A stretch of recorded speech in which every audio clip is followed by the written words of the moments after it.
wa ala alihi wa sahbihi ajma'in. Rabbi shrah li sadri wa yassir li amri wahlul 'uqdatam min lisani yafqahu qawli, amma ba'du.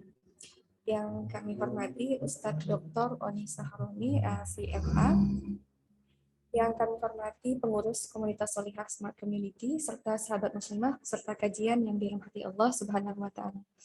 Marilah kita senantiasa bersyukur kepada Allah Subhanahu wa Ta'ala atas limpahan rahmat, taufik, hidayah, dan inayahnya pada kita semua, di mana hingga kini kita masih diberikan nikmat iman, Islam, dan kesehatan, sehingga pada pagi hari ini kita dapat berkumpul bersama dalam kajian fikih muamalah kekinian, mengkaji praktik muamalah di era digital, bersama Ustadz Dr. Oni Saharoni, LCMA.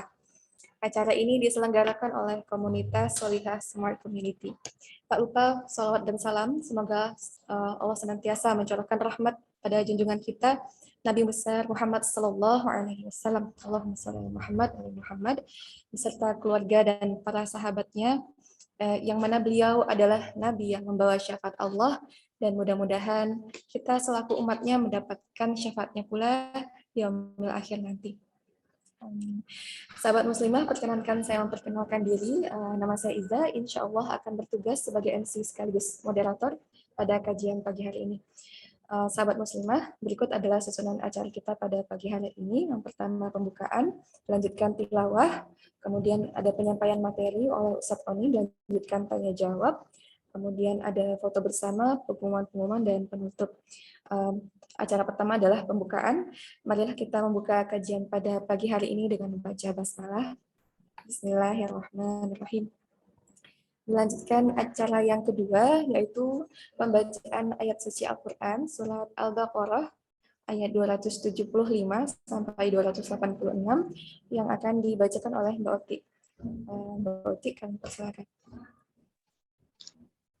Baik. Sebelumnya mohon izin untuk tidak menyalakan kamera ya. A'udzu billahi minasyaitonir rajim. Bismillahirrahmanirrahim. Alladzina ya'kuluna ar-riba la yaqumuna illa kama yaqumul ladzi yatakhabbathu asy-syaitanu minal mas. Dzalika bi annahum qalu innamal bay'u mithlur riba wa ahallallahu al-bay'a wa harrama ar-riba. Faman ja'ahu maw'izatun min rabbih fantaha falahu ma salaf wa amruhu ilallah wa man 'ada fa ulaika ashabun nar hum fiha khalidun. Yamhaqullahu ar-riba wa yurbis shadaqat. Wallahu la yuhibbu kulla kaffarin athim. Innal ladzina amanu wa 'amilus solihati wa aqamus sholata wa atawuz zakata lahum ajruhum 'inda rabbihim wala khaufun 'alaihim wala hum yahzanun. Ya ayyuhalladzina amanu taqullaha wa dharu ma baqiya minar riba in kuntum mu'minin. Fa illam taf'alu fa'dhanu biharbin minallahi wa rasulih. Wa in tubtum falakum ru'usu amwalikum la tadhlimuna wa la tudlamun. Wa in kana dhu usratin fanadhiratun ila maisarah wa an tasaddaqu khairul lakum in kuntum ta'lamun. Wattaqu yawman turja'una fihi ilallah thumma tuwaffa kullu nafsin ma kasabat wa hum la yuzlamun. Ya ayyuhalladzina amanu idza tadayantum bidainin ila ajalin musamman faktubu wal yaktub bainakum katibun bil adl wala ya'ba katibun an yaktuba kama 'allamahu Allahu falyaktub wal yumlilil ladzi 'alaihi al-haqq wal yattaqillaha rabbahu wa la yabkhas minhu syai'a fa in kana alladzi 'alaihi al-haqq safihan aw dha'ifan aw la yastati'u an yumilla falyumlil waliyyuhu bil 'adl wastashhidu shahidaini min rijalikum fa illam yakuna rajulaini farajulun wa imra'atani mimman tarawbawna minasy-syuhada'i an tadhilla ihdahuma fatudzakkira ihdahuma al-ukhra ولا يأبى الشهداء إذا ما دعوا ولا تسأموا أن تكتبوه صغيرا أو كبيرا إلى أجله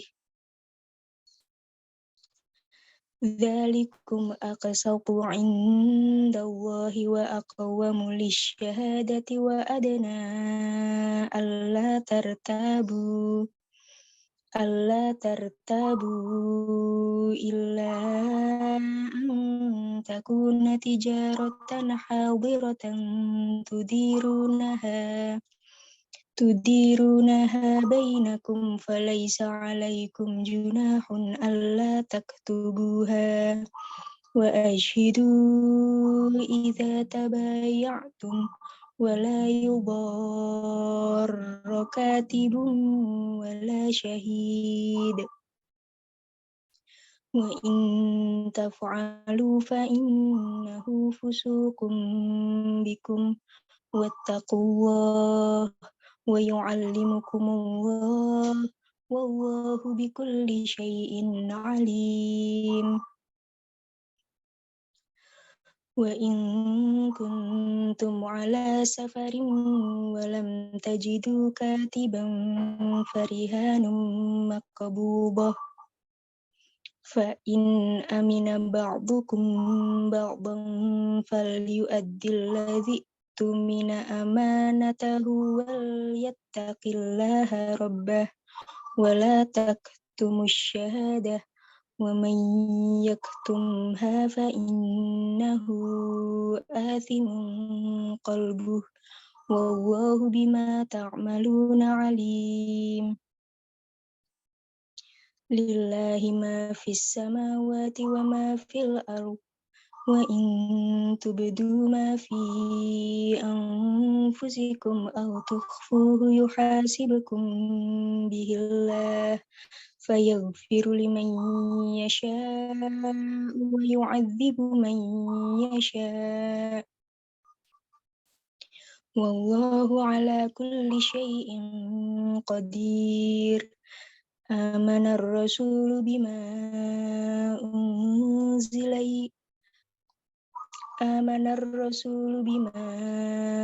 أنزل إليه من ربه والمؤمنون كل آمن بالله وملائكته وكتبه ورسله لا نفرق بين أحد من رسله وقالوا سمعنا وأطعنا غفرانك ربنا وإليك المصير لا يكلف الله نفسا إلا وسعها لها ما كسبت وعليها ما اكتسبت Rabbana la tu'akhidna in nasina aw akhtana. Rabbana wa la tahmil 'alaina isran kama hamaltahu 'alal ladzina min qablina. Rabbana wa la tuhammilna ma la taqata lana bih wa'fu 'anna waghfir lana warhamna anta maulana fansurna 'alal qaumil kafirin. Artinya, orang-orang yang memakan riba tidak dapat berdiri melainkan seperti berdirinya orang yang kemasukan setan karena gila. Yang demikian itu karena mereka berkata bahwa jual beli sama dengan riba. Padahal Allah telah menghalalkan jual beli dan mengharamkan riba. Barang siapa mendapat peringatan dari Tuhannya lalu dia berhenti, maka apa yang telah diperolehnya dahulu menjadi miliknya dan urusannya terserah kepada Allah. Barang siapa mengulangi, maka mereka itu penghuni neraka, mereka kekal di dalamnya. Allah memusnahkan riba dan menyuburkan sedekah. Allah tidak menyukai setiap orang yang tetap dalam kekafiran dan bergelimang dosa. Sungguh orang-orang yang beriman mengerjakan kebajikan, melaksanakan sholat, dan menunaikan zakat, mereka mendapat pahala di sisi Tuhannya. Tidak ada rasa takut pada mereka dan mereka tidak bersedih hati. Wahai orang-orang yang beriman, bertakwalah kepada Allah dan tinggalkan sisa riba yang belum dipungut jika kamu orang yang beriman. Jika kamu tidak melaksanakannya, maka umumkanlah perang dari Allah dan Rasul-Nya. Tetapi jika kamu bertaubat, maka kamu berhak atas pokok hartamu. Kamu tidak berbuat zalim atau merugikan dan tidak dizalimi atau dirugikan. Dan jika orang berutang itu dalam kesulitan, maka berilah tenggang waktu sampai dia memperoleh kelapangan, dan jika kamu menyedekahkan, itu lebih baik bagimu jika kamu mengetahui.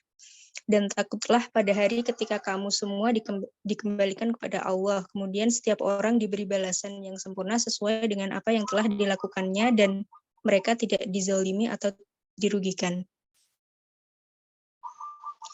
Wahai orang-orang yang beriman, apabila kamu melakukan utang piutang untuk waktu yang ditentukan, hendaklah kamu menuliskannya, dan hendaklah seorang penulis di antara kamu menuliskannya dengan benar. Janganlah penulis menolak untuk menuliskannya sebagaimana Allah telah mengajarkan kepadanya, maka hendaklah dia menuliskan. Dan hendaklah orang yang berutang itu mendiktekan, dan hendaklah dia bertakwa kepada Allah Tuhannya, dan janganlah dia mengurangi sedikit pun daripadanya. Jika yang berutang itu orang yang kurang akalnya atau lemah keadaannya atau tidak mampu mendiktekan sendiri, maka hendaklah walinya mendiktekannya dengan benar, dan persaksikanlah dengan 2 orang saksi laki-laki di antara kamu. Jika tidak ada saksi 2 orang laki-laki, maka boleh seorang laki-laki dan 2 orang perempuan di antara orang-orang yang kamu sukai dari para saksi yang ada, agar jika yang seorang lupa, maka yang seorang lagi mengingatkannya. Dan janganlah saksi-saksi itu menolak apabila dipanggil, dan janganlah kamu bosan menuliskannya. Untuk batas waktu, baik utang itu kecil maupun besar. Dan janganlah kamu bosan menuliskannya untuk batas waktu, baik utang itu kecil maupun besar. Yang demikian itu lebih adil di sisi Allah, lebih dapat menguatkan kesaksian dan lebih mendekatkan kamu kepada ketidakraguan, kecuali jika hal itu merupakan perdagangan tunai yang kamu jalankan di antara kamu, maka tidak ada dosa bagi kamu jika kamu tidak menuliskannya. Dan ambillah saksi apabila kamu berjual beli, dan janganlah penulis dipersulit, dan begitu juga saksi. Jika kamu lakukan yang demikian, maka sungguh hal itu suatu kefasikan pada kamu, dan bertakwalah kepada Allah. Allah memberikan pengajaran kepadamu, dan Allah Maha mengetahui segala sesuatu.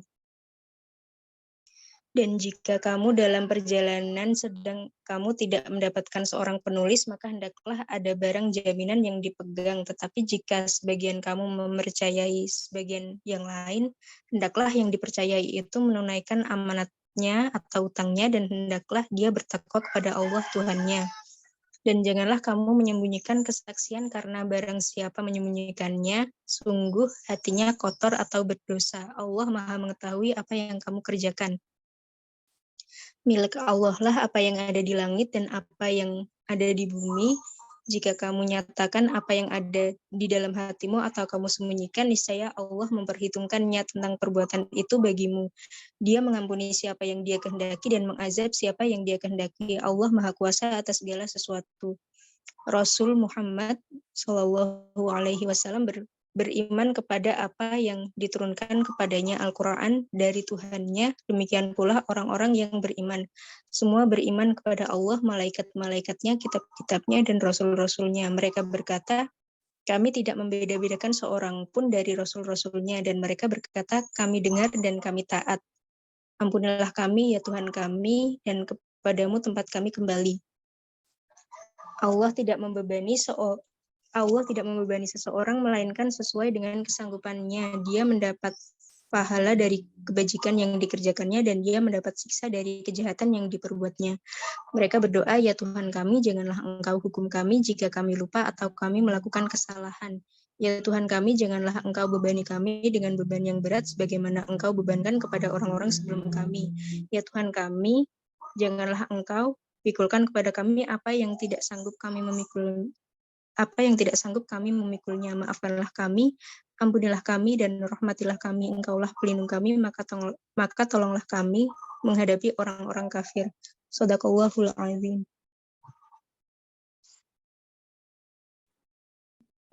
Jazakallah khairan katsiran. Berarti Shadaqallahul azim. Semoga Allah memberikan keberkahan atas dibacakannya ayat suci Al-Quran, dan semoga baik yang membaca dan mendengar mendapat pahala dari Allah Subhanahu wa Ta'ala.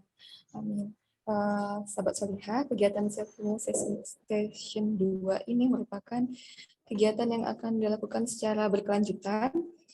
Setelah webinar hari ini akan ada webinar selanjutnya dari komunitas SSC atau Smart Solihah Community. Di akhir acara akan ada door prize berupa buku-buku tentang fikih kontemporer karya Ustadz Oni.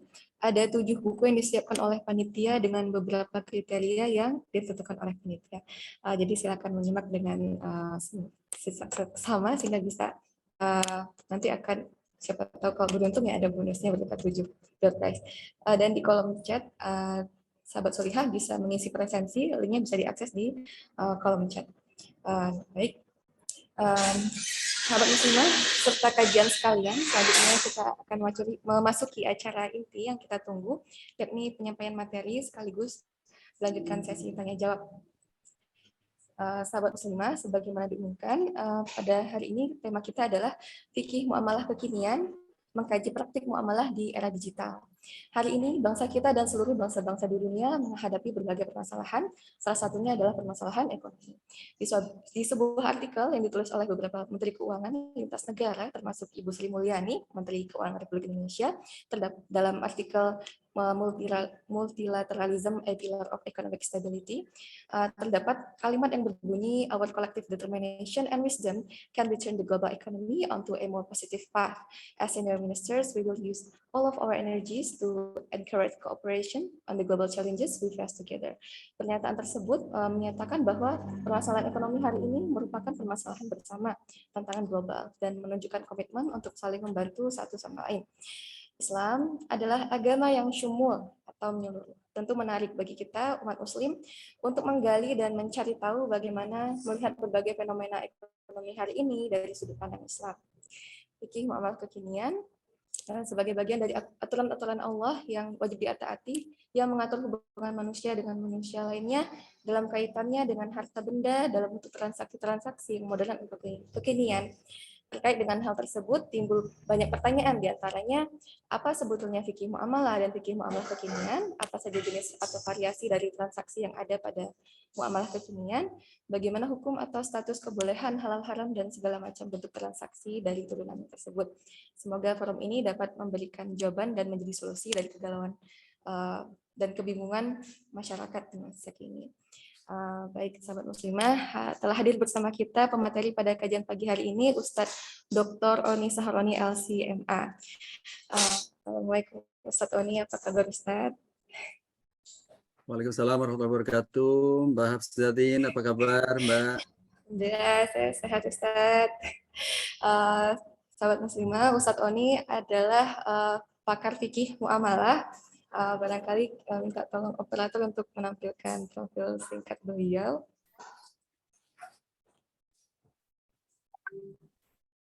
Iya, bisa kita lihat Ustadz Oni Sahroni.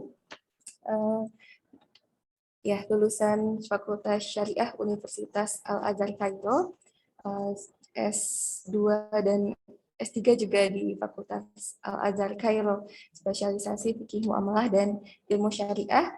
Juga aktivitas Ustadz adalah pengasuh konsultasi syariah di Harian Republika. Setiap Senin, Rabu, dan Jumat pengasuh konsultasi syariah di akun Muamalah Daily dan Syariah Consulting Center atau SCC. Pengasuh talaki fikih muamalah SEBI, penulis buku dan referensi, serta anggota Dewan Syariah Nasional MUI. Beliau juga mendapatkan penghargaan, diantaranya adalah Tokoh Ulama Syariah tahun 2015 versi majalah Investor Jakarta. Ada banyak karya beliau dan beberapa diantaranya adalah yang ada di layar dan nanti akan ada door prize juga, itu karya Ustadz Wani. Baik, selanjutnya kita akan menyimak materi yang akan disampaikan oleh Ustadz Oni, kurang lebih mungkin sekitar 45 menit. Pada Ustadz, kami persilakan. Assalamualaikum warahmatullahi wabarakatuh. Alhamdulillah wassalatu wassalamu ala Rasulillah wa ala alihi wa sahbihi wa man tabi'ah hudah ma ba'd. Allahumma a'inna ala dzikrika wa syukrika wa husna ibadatika. Allahumma afina fi abdanina wa afina fi asma'ina wa afina fi absarina. Yang saya hormati Bu Indah dan Bapak Ibu sekalian, Mbak Hafzatin selaku host pada kesempatan ini. Salam hormat, salam ta'zim saya buat ibu-ibu semua ya. Nggak ada bapak-bapaknya kan? Nggak ada, Bu ya? Nggak ada, Ustaz. Nggak ada ya. Semuanya salam hormat saya. Terima kasih Bu Indah, Mbak Hafzatin, dan teman-teman panitia yang telah menjadi wasilah saya bisa bersilaturahim, berbagi ilmu dengan teman-teman semuanya. Mudah-mudahan ini menjadi kanal saya untuk bertambah guru, bertambah teman, bertambah sahabat, bertambah ilmu, mudah-mudahan juga bertambah usia yang berkah insya Allah. Mbak Hafzatin boleh bantu ditayangkan ya? Nah, teman-teman semuanya, ini amanah dari Bu Indah dan panitia untuk menyampaikan fikih muamalah kekinian, mengkaji praktik muamalah di era digital. Tentu kan pembahasannya luas banget ya, karena saya memang sehari-hari di dunia ini, sehari-hari saya menjawab pertanyaan dari masyarakat di Indonesia, juga di luar Indonesia. Jadi banyak banget sebenarnya dinamikanya. Kalau di tulisan Republika itu ada 6 jilid, kalau jawaban yang saya share japri ke penanya itu mungkin sekitar 13 ribuan tanya jawab. Memang panjang. Nah, tapi mungkin kita bisa buat di kesempatan lain, berseri, membedah satu persatu bagiannya, tapi dengan judul-judul yang spesifik, kecil, ringan, tetapi mendetail gitu. Nah, oleh karena itu hari ini juga yang akan saya presentasikan ini, boleh lanjut Mbak. Ini sebenarnya hanya bagian kecil saja. Mudah-mudahan memberikan mukadimah awal sebelum kita tanya jawab. Mungkin tanya jawab ini yang lebih bisa merespon kebutuhan, pengalaman yang dialami oleh teman-teman semuanya. Jadi ini kenapa sih kita harus bermuamalah sesuai syariah? Nah, ini bagian-bagian yang saya ambil, nafkah keluarga, tanggung jawab siapa, saat suami istri bekerja. Ini saya cantumkan hubungan LDR ya. Mungkin ada yang jauh dari suami, jauh dari istri, bagi yang berkeluarga nih ya. Nah, ini kalau berbelanja seperti apa, kalau bisnisnya dropshipper atau trader saham, investor seperti apa, kalau biasanya kan Kita kalau belanja itu pengen yang murah meriah, nggak ribet, ya pengen diskon, cashback ya seperti apa, dan kita tutup dengan ada bermedia sosial. Nah ini cukup panjang kalau saya jelaskan satu persatu. Saya akan stressing ke beberapa, sisanya singkat. Kita akan mulai dengan poin A ya. Kenapa? Kita lanjut ya. Semuanya kenapa sih kita harus bermuamalah? Bermuamalah itu maksudnya adalah bermuamalah berarti dalam konteks kita eh, melakukan komunikasi, transaksi. Intinya di luar masjid lah gitu. Jadi kalau ada hablum minallah, hablum minannas, bermuamalah ini hablum minannas. Jadi kalau kita berprofesi sebagai karyawan, pegawai, nakes, profesional yang lain, saat yang sama kita juga sebagai seorang anak dari orang tua, istri atau suami, kita juga bertetangga. Nah, maka semua itu jadi muamalah. Jadi pagi-pagi beli sarapan muamalah. Pada subuh kita nyiapin anak-anak. Sebelum subuh kita bangunkan keluarga. Ya muamalah juga tuh. Dari pagi sampai sore kita di kantor. Urusan A to Z dari mulai meeting, perencanaan, accounting, itu juga masalah. Siang-siang kita pesan makanan via ojek online, ya muamalah juga. Sore kita pakai kendaraan antar ke rumah melalui ojek online, muamalah juga. Di rumah kita bersama pasangan kita berdiskusi tentang ini berapa, investasi jangka panjang di mana, asuransinya apa ya, muamalah juga. Di sore hari kita juga sepakat kayaknya nih gadget harus dimatikan biar anak-anak juga fokus, saatnya waktu untuk keluarga. Ya juga muamalah. Jadi muamalah itu luas banget sebenarnya. Nah, bagaimana kita bisa bermuamalah sesuai syariah? Kenapa sih? Yang pertama ya tentu agar berkah. La fatahna alim barokati minas sama. Siapa sih yang nggak ingin berkah? Tentu rugi banget kalau kita masuk ke dunia profesional ini atau apapun status yang kita sandang di pundak kita, sekian energi, rugi waktu, rugi perasaan, sementara kita nggak berkah. Dan ternyata kehidupan kita ini itu menjadi satu mata rantai. Jadi kalau kita ingin dapat ridha Allah, ya ekosistem itu harus nyambung rantainya. Ya ibadah di masjidnya oke, hubungan dengan tetangga oke, di rumah oke, rupiahnya juga oke. Jadi kalau kita berkeinginan anak-anak kita menjadi anak-anak yang soleh, kemudian keluarga kita terbangun dengan sakinah, tapi sumber pendapatan kita nggak halal, syubhat, paradoks gitu. Paradoks banget, eh, banget ya. Begitu pula kalau ada mata rantai yang terputus, kan kita ingin sumul ceritanya nih, ingin kafa ya, agar berkah. Yang kedua, ya kalau kita berbisnis wajar dong, manusiawi kalau kita itu bekerja cukup menguntungkan. Kalau investasi menguntungkan, kalau kita kerja cukup. Tapi berbicara cukup kan harus halal dulu, legal dulu selesai. Jadi kalau adik kita semua ini melamar kerjaan, sebelum berbicara tentang salarinya cukup atau tidak, ada terus untuk dipikir dulu masalah halal dan kondusif. Halal dan kondusif, kondusif dan halal, baru berbicara tentang nominal. Nah yang ketiga, agar Allah ridho dengan kita. Nah alasannya kenapa? Alasannya adalah karena bertransaksi, bermuamalah secara halal, itu tuntunan Allah Subhanahu wa Ta'ala, Rabb kita yang menciptakan kita, yang memberikan kenikmatan kepada kita hingga hari ini kita bisa belajar bareng ini dengan kondisi seperti ini. Yang hari ini menjadi seperti ini mungkin eksekusi dari kemampuan kita ya 00 sekian persen. Semuanya dari Allah. Fakulu mimma razaqakumullah halalan thayyiban. Nah, yang kedua ya wa Allah wa ulil amri minkum, dan yang ketiga risiko termitigasi al khotor khotoroni, dan yang terakhir totalitas dan qanaah. Jadi intinya sih bagaimana kita bisa berkah, dapat ridha Allah termasuk dalam dunia perupiahan nih, dunia cuan. Jadi bagaimana dapat ridha Allah. Itu sih kata kunci dari halaman pertama. Nah, kita lanjut ya ke halaman berikutnya. Ini kita muamalah keluarga. Sebenarnya rupiah biaya seabrek dari mulai dapur ngepul, SPP anak-anak terbayar, asuransi kesehatan BPJS tepat waktu, istri juga dapat uang saku, nafkah mertua, orang tua juga terpenuhi. Ini siapa sih sebenarnya PIC utamanya? Nah, PIC utamanya adalah si ayah, si suami. Bagi teman-teman yang belum menikah, mungkin jadi pelajaran nih. Sebelum khitbah, saat khitbah harus ditegaskan gitu, bahwa PIC ini adalah si ayah, PIC ini adalah si suami.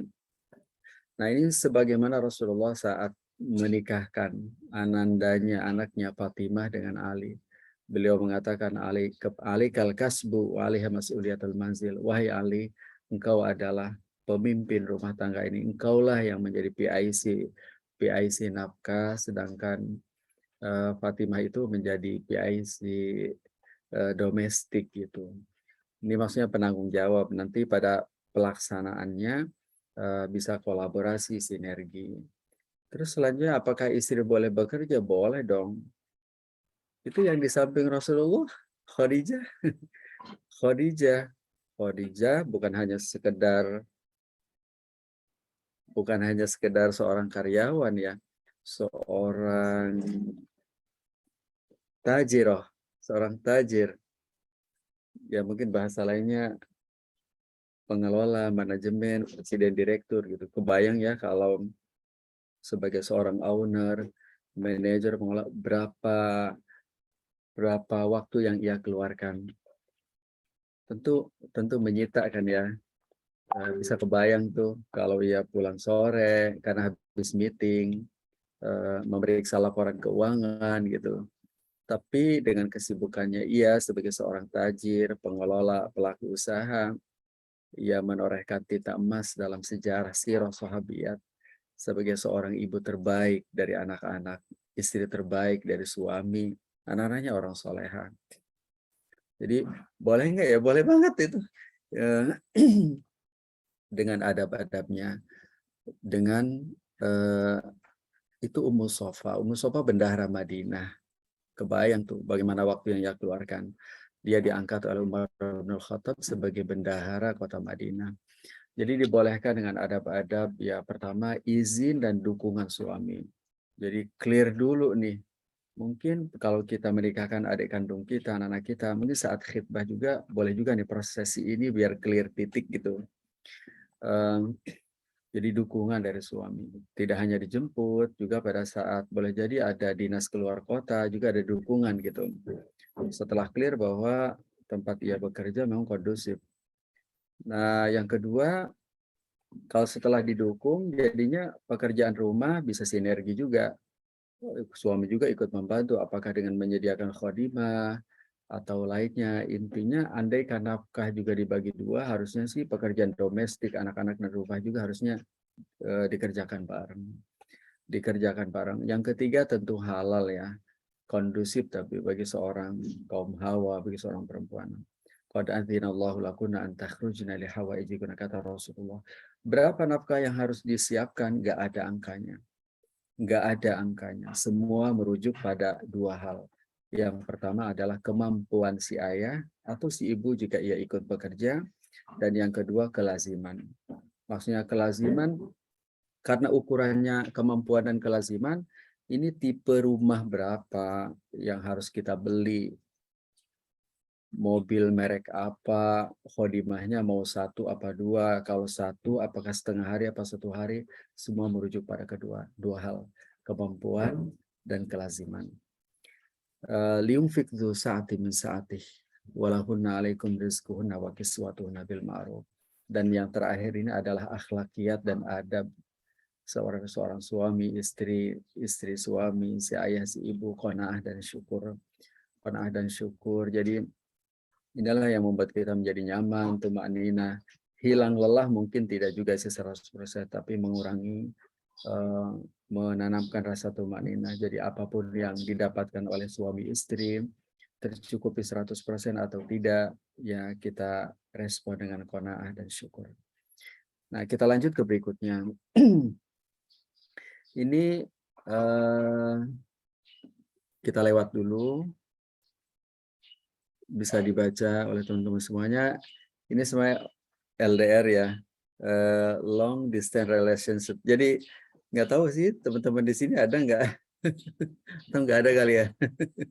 Jadi ini ceritanya kenapa saya ada pertanyaan ini sudah saya tulis di Harian Republika sekitar 2 bulan yang lalu. Karena banyak banget yang tanya, terutama yang istrinya kerja di instansi pemerintah. Suaminya kerja di instansi pemerintah. Kan biasanya ada penempatan tuh di luar kota. Nah, akhirnya harus berpisah beberapa waktu. Jadi saya tulis tuh di koran tentang LDR. Kalau memang dirasa di sini nggak ada case-nya, ya kita lewat aja ya. Long distance relationship. Nah, kita mulai dengan ada berbelanja. Berbelanja ini kan ada yang jawab ada katanya. Ya udah ke Ada atas Ustadz lagi dah. ternyata. Ya, ya udah ke atas lagi. Ya, jadi saya kan Dewan Pengawas Syariah di salah satu bank syariah dan juga lembaga keuangan syariah. Jadi saya kan keliling tuh ke Indonesia. Setiap kali nggak sedikit gitu. Pada saat saya ngasih pembekalan itu, ibu-ibu tuh sampai bilang begini. Jadi dia tidak meminta dijelaskan apa yang rumit-rumit. Jadi permintaannya tuh Ustadz kasih saya doa supaya suami saya nggak LDR katanya. Jadi jadi sudah dikasih doa supaya nggak jauh sama suami katanya. Ya, ya. Nah, yang pertama jadi kalau ada kebijakan dari pimpinan, dari manajemen bahwa suami atau istri itu ditempatkan di luar kota, jauh dari keluarga, maka yang pertama, jika ada pilihan, keluarga ikut serta di tempat bekerja yang baru. Jika ada kemampuan keuangan itu lebih baik. Jadi pilihan bersama istri, bersama suami di tempat kerja itu lebih baik. Jika punya kemampuan keuangan untuk itu. Untuk itu kan setiap orang juga punya kelemahan ya. Suami juga punya kelemahan. Ada yang kelemahannya dunia, ada yang kelemahannya juga perempuan. Jadi kita rawat bareng lah ya. Jadi memang kalau memang bisa bersama itu lebih baik, ideal. Mungkin masing-masing bisa ngukur. Nah, yang kedua, tetapi jika harus LDR maka satu, selesaikan urusan domestik keluarga dengan menyediakan alternatif solusi saat berjauhan dengan suami, istri, dan anak-anak. Anak-anak ini kan pada sekolah, SD, yang satu kelas 3 SD, yang satu kelas 6 SD, yang satu kelas 2 SMA gitu. Mungkin ada banyak kendala di lapangan kalau harus pindah sekolah. Ngurus yang baru dan lainnya gitu. Itu dinamika buat anak-anak. Buat si istri mungkin seneng banget tuh ikut suami keluar kota. Tapi kalau memang harus berjauhan karena teknis, karena masalah mertua orang tua, karena masalah biaya, nah pastikan urusan domestik selesai. Urusan anak-anak dan lainnya. Nah, jadi apakah harus ketemu sebulan sekali atau 2 pekan sekali? Yang jelas kalau memang harus berpisah ya harus ketemu. Harus ketemu. Entah seperti apa bisa diaturlah. Lazimnya seperti yang dipraktekkan oleh Bapak dan Ibu ya, teman-teman semuanya. Nah, yang B ini untuk manajemen nih. Jadi bagi pengelola, bagi manajemen itu perlu disiapkan riayah keluarga dan kebutuhan pendidikan. Jadi misalnya kesiapan dan persetujuan istri atau suami karena mereka yang akan diberikan amanah untuk menjaga keluarga dan mengurus pendidikan anak-anak. Jadi ini baik banget, bagus banget adabnya bagi manajemen. Kalau ingin menunjuk seseorang, tawarkan dulu. Terus juga kalau menawarkan, lihat-lihat gitu. Jadi keluarga ini jadi bahan pertimbangan. Itu subhanallah luar biasa bagi manajemen perusahaan yang melakukan ini. Pun kalaupun harus ditunjuk, maka ya harus menyiapkan nih kompensasi yang cukup gitu. Mungkin kalau ditugaskan di Surabaya, mungkin beda kali dengan di Aceh, biaya sewa rumahnya. Nah, ini harus dipikirkan. Kalau memang pindah keluar kota kan mungkin sekolah anak-anak juga berapa dan berapanya ini harus dipikirkan. Intinya ini membantu pihak keluarga agar ia bisa bersama-sama lah di tempat yang baru. Demikian teman semuanya, dalil usul fiknya mungkin bisa dilihat di Telegram Muamalah Daily ya, tinggal di searching aja LDR. Kita lanjut ke berikutnya. Teman-teman semuanya nih ada berbelanja. Ini satu barang yang dibeli halal legal prioritas untuk dibeli. Mungkin halal legal udah oke, prioritas kali ya. Prioritas yang dibeli. Yang kedua alat bayarnya juga harus halal. Kalau ada pilihan COD, kalau ada pilihan debit, kartu kredit, nah 2 dan 3 ini harus syariah. Nah, idealnya tidak berutang. Kalau memang harus berutang, tadi ada adab-adabnya. Ada berutang kan ada 3. Pertama, nggak ada ribanya. Yang dibeli kebutuhan mendasar. Yang ketiga, mampu membayar sesuai kesepakatan. Itu mungkin teman-teman semuanya, sisanya ini bisa dibaca sendiri. Kita lanjut ke berikutnya. Ini dropshipper. Dropshipper itu maksudnya ia menjualkan produk pihak lain. Jadi misalnya ini Mbak Hafzatin. Mbak Hafzatin itu men-share produk-produk perusahaan A, kosmetik lah misalnya, ke anggota grup. Nah kemudian ada yang minat. Nah kemudian harganya misal, atau tas dia harganya 50.000. Nah, kemudian uang dibayar tunai ke rekening Mbak Hafzatin. Kemudian Mbak Hafzatin beli ke supplier, oleh supplier di packing, dikirim atas nama Mbak Hafzatin. Nah, transaksi ini intinya sih ada jalan keluarnya. Kita bolehkan dengan kanalnya, dengan aturan main syariahnya. Jadi intinya boleh bersyarat, boleh banget. Lanjut nih kalau ada seperti ini. Satu, caranya adalah disepakati barang yang mau dibeli itu secara detail. Kalau memang tidak cukup dengan gambar, tuliskan di bawahnya spesifikasinya. Yang kedua, alat bayarnya apa, diserah terimakan kapan, disepakati. Kemudian yang ketiga juga disepakati kalau memang cacat barang mana yang boleh dibalikan, mana yang boleh enggak. Mungkin dibuat kalau ada keterlambatan siapa yang nanggung. Nah, itu kalau bisa disepakati pada saat di broadcast menerima pembelian via dropshipper. Nah, ini dropshipper itu seperti halnya akar salam ya, sebagaimana hadis Rasulullah, man aslafa falyusli fi kailin ma'lum wa waznin ma'lum ila ajalin ma'lum. Enggak apa-apa dropshipper itu membroadcast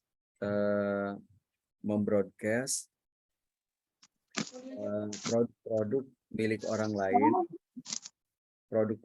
orang lain, tanpa seizinnya, tidak ada masalah. Karena menurut kelaziman, para produsen itu diuntungkan kalau barangnya dijajakan, kalau barangnya di-broadcast, kalau barangnya dipasarkan. Jadi apa yang ia lakukan itu sesungguhnya untuk kepentingan si produsen. Jadi tidak ada masalah. Kita lanjut ke berikutnya. Ini tadi yang saya sebutkan. 1, 2, 3, 4, 5. Nanti tinggal dituangkan aja kalau mau di broadcast nomor 1, 2, 3. Tapi ya ini hanya kaidah fikih. Mungkin dibahasakan lah ya. Jadi nomor 1 kan satu barang yang dipromosikan itu bisa disediakan dropshipper. Jadi jangan sampai banyak yang dilakukan oleh e-commerce sekarang. Jadi kita beli melalui e-commerce, misalnya Quran 5 juzan, kan ada 5 juzan tuh, Quran 30 juz ya. Udah bayar dari debit dari rekening kita misalnya di Bank Syariah Indonesia. Harusnya nyampainya 3 hari maksimum. Kita nunggu-nunggu gitu sampai hari H. Ternyata pada hari ketiga kita cek, ternyata barangnya nggak ada. Kita udah nunggu pada hari ketiga. Jadi yang pertama pastikan kalau memang kita mempromosikan barang tertentu, memang barangnya ada. Kurangnya ada. Nah, yang kedua, oke. Yang ketiga ada hak khiyar, tapi harus ditentukan supaya masing-masing adil. Penjual juga nggak jebol nih gara-gara semua barang dikembaliin. Nah, yang kelima memilih tempat belanja yang prioritas, alat pembayaran juga yang halal. Nah, kita lanjut ke berikutnya. Nah, ini diskon dan cashback. Jadi sebenarnya hulunya sih bukan di diskon cashback-nya. Kalau diskon dan cashback ini terjadi pada transaksi biasa, misalnya kita beli di warung, kita beli di mall, ada diskon dan cashback atas pembelian barang tertentu atau atas pembelian bersyarat minimum nominal tertentu. Nah, itu boleh-boleh banget. Sebagaimana ibu kos pemilik kos-kosan menyampaikan kepada para mahasiswa yang mendiami, yang menyewa kos-kosannya, kalau kalian sewa kos-kosan ini blended satu paket 12 bulan 1 tahun, berarti saya kasih diskon 200.000 yang seharusnya 1,2, jadi 1 juta doang gitu. Tapi kalau bayarnya, kalau transaksi 1 bulan diperpanjang 1 bulan, berarti tetap normal 1,2. Jadi apa yang dilakukan oleh si ibu itu sebenarnya ia merelakan sebagian keuntungan yang harusnya masuk kantong. Dia relakan untuk konsumen agar dengan itu menjadi gimmick marketing untuk mendapatkan customer yang lebih banyak. Jadi atau dalam bahasa fikih muamalahnya at-tanazul 'anil haq. Jadi kita kembali ke kata kunci, kalau diskon cashback pre-ongkir itu diberikan dalam transaksi jual beli, bukan uang digital, aman, nggak apa-apa. Selama yang dibeli halal. Karena apa yang dilakukan oleh penjual itu atanazul anil haq, dia merelakan aja sebagian keuntungan. Atau mungkin ngasih hadiah dari pos yang lain. Nah, tapi kalau mulai uang digital, kalau kita merujuk kepada fatwa MUI, memang harusnya yang kita gunakan itu adalah uang digital atau e-money, uang elektronik yang sudah mendapatkan sertifikat syariah. Kalau tidak salah, yang sudah mendapatkan sertifikat syariah itu hari ini ya link aja syariah. Nah, seperti barusan sebelum saya mengisi acara ini tuh saya ke rumah teman pakai ojek online, tapi bayarnya pakai link aja syariah. Jadi saya ngisi top up e-money saya link aja syariah melalui BSI mobile banking. Saya top up dulu, kemudian saya menggunakan jasa ojek online. Kan alat bayarnya ada 3 biasanya. Kalau pakai Gojek, Grab ada 3 ya. Pertama GoPay ya, yang kedua voucher, dan yang ketiga link aja syariah. Jadi saya tinggal klik link aja syariah, dia akan otomatis ya menjadi merchant, menjadi mitranya, akan terkurangi dari saldo saya. Jadi kalau saya dapat cashback apa ya nggak ada masalah karena hulunya ya uang digital yang mendapat sertifikat syariah. Nah, kita lanjut ke berikutnya.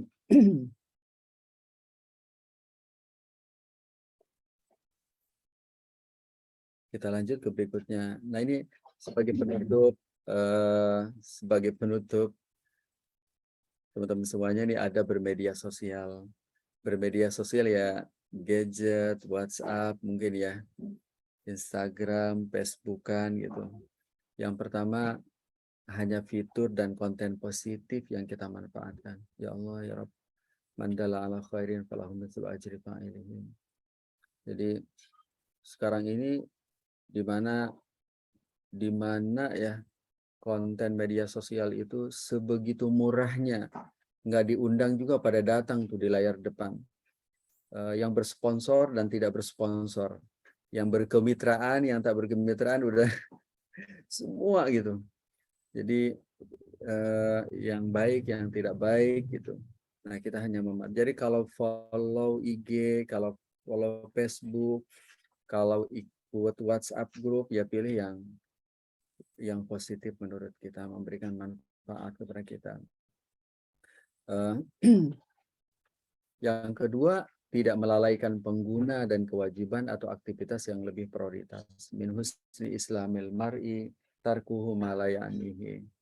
Masa iya gitu, waktu kita berharga, jamnya juga terbatas, detik-detik kita berharga, tiap hari hanya liatin hanya Facebookan, lihat Facebook orang, IG orang, lihat iklan gak henti-hentinya. Jadi apalagi WA group dikomentari semuanya. Yang ketiga, informasi dan pernyataan yang di-share itu sahih, bermanfaat, tidak menyebabkan fitnah, permusuhan. Kita aja sudah kesulitan mencari waktu untuk mengelola aktivitas kita. Masa iya ini seluruh informasi di-share, padahal dia juga belum baca informasi isinya. Apalagi broadcastnya ke seluruh grup, dia nggak cek dulu kalau di atasnya lagi pada takziah ada tetangga yang meninggal. Jadi sahih, tidak menyebabkan fitnah, permusuhan gitu. Nah yang keempat, ini judulnya jempol sih Mang. Yang keempat, menggunakan kalimat yang santun, jelas, serta sesuai momentum. Haditsun nasa bima ya'rifun atau hibuna ayyakadziballahu wa rasuluh. Dan yang kelima, tidak menyaksikan konten dan video yang tidak sesuai dengan peristiwa, apalagi menyebarkan al-ainu tazni wal qalbu yazni fazinal ainan al-furu wazinal qalbi atamani wal farju yusaddiqu yusaddiqun. Ke bawah lagi ya, tidak kelihatan. Jadi wal fajru yusaddiqu ma hunalika aw yukadzibu. Jadi itu mungkin 5 poin. Nah, ini banyak mungkin aktivitas bisnis, transaksi yang dilakukan yang tidak dijelaskan di sini, bisa saya respon di sesi tanya jawab, misalnya investasi di teman atau trading saham atau beli beli Bitcoin di bursa komoditi yang sudah diatur oleh Bapepti, beli NFT dan lainnya, nanti kita bisa bahas di sesi tanya jawab ya. Demikian Mbak Hafzatin, teman-teman semuanya, benar-benar bermanfaat ya. Assalamualaikum warahmatullahi wabarakatuh. Waalaikumsalam warahmatullahi wabarakatuh. Jazakumullah khairan katsiran Ustaz Oni atas ilmu yang telah diberikan. Di kolom tanya jawab sudah banyak sekali pertanyaan, tapi barangkali saya ingin mengingatkan lagi untuk sahabat solihah sekalian agar dapat mengisi presensi. Link presensi dapat diakses di kolom chat. Ustaz, apa boleh kita lanjut ke sesi tanya jawab Ustaz? Boleh banget. Ini sudah seru sekali nih dia. Sudah banyak. Mungkin kita coba dari pertanyaan pertama. Tadi paling awal itu ada ibu atau mbak ya, ibu karena sudah menikah. Ada Ibu Yana Dewi. Barangkali bisa menyalakan mikrofon ibu biar lebih interaktif. Langsung ditanyakan ke Ustadz Oni.